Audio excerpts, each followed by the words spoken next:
brauch ich den Juryfetzen. Oh Marie, wo ist er hin? Bin ich blind, dass ich ihn nicht find.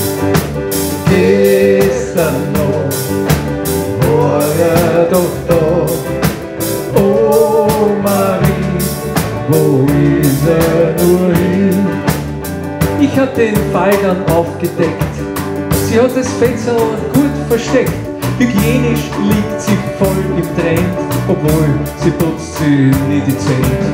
Doch meinen Juryfetzen hat's, wie es sagt, gerettet vor der Katz, weil die er sonst gefressen hätte. Naja, das Viecherl ist nicht blöd. Was für Sünden er auch begehen mag, er bereut's am Donnerstag. Klatschi, klatschi, ja, papa, Sadomaso macht so froh, küsst der Meisterin die Hand. Sadomaso, das entspannt. Klopfi, auf das Kopfi, schlimmes Bubi, muss aufs Topfi. Sabber, sabber, leicht und still, Sadomaso ist so schön.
Gefängnis sperrt Frau und Kinder ein.